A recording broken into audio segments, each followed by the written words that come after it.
بسم اللہ الرحمن الرحیم۔ ایک صاحب نے معلوم کیا تھا کہ سر کے درد کے علاج کے لیے کوئی دعا بتا دی جائے۔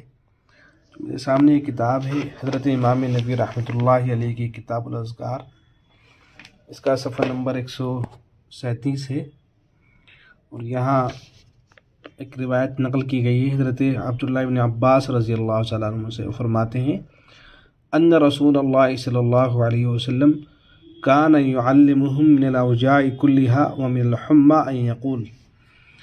حضرت ابن عباس رضی اللہ تعالیٰ عنہ فرماتے ہیں کہ رسول اکرم صلی اللہ علیہ وسلم ان کو یہ دعا سکھلایا کرتے تھے تمام دردوں کے لیے اور ایسے ہی بخار کے لیے۔ بسم اللہ الکبیر نعوذ باللہ العظیم من شر عرق النعار ومن شر حر النار۔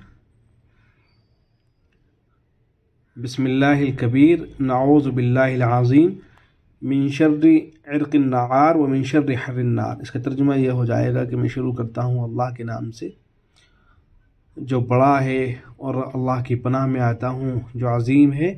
من شر عرق النعار، بھڑکنے والی رگ کے شر سے، اور ایسے من شر حر النار، آگ کی گرمی کے شر سے۔ تو اس دعا کو پڑھا جائے۔ اس میں یہ تو نہیں لکھا ہے کہ کتنی مرتبہ اس دعا کو پڑھنا ہے، لیکن یہ ہے کہ اس کو پڑھنا چاہیے۔ تو آدمی کو جب سر میں درد ہو یا کوئی اور درد ہو یا ایسی بخار ہو تو زیادہ سے زیادہ جو ہے اس دعا کو پڑھنا چاہیے۔ بسم اللہ الکبیر نعوذ باللہ العظیم من شر عرق النعار ومن شر حر النار۔ اور ایسے ہی آگے امام نبوی رحمۃ اللہ علیہ فرماتے ہیں کہ سورہ فاتحہ پڑھ لے، قل هو اللہ احد پڑھ لے، اور معوذتین قل اعوذ برب الفلق قل اعوذ برب الناس ان کو بھی پڑھ لے، اور پڑھ کے اپنے اوپر دم کر لے۔ تو ان کو بھی پڑھ لے اور اس دعا کو بھی پڑھے۔ یہ دعا جو ہے امام نبوی رحمۃ اللہ علیہ نے یہاں اس کو ذکر فرمایا ہے، تو اس کتاب الاذکار کے اندر بھی ہے، اور ایسی ترمذی کے اندر بھی یہ روایت موجود ہے، یہ دعا موجود ہے۔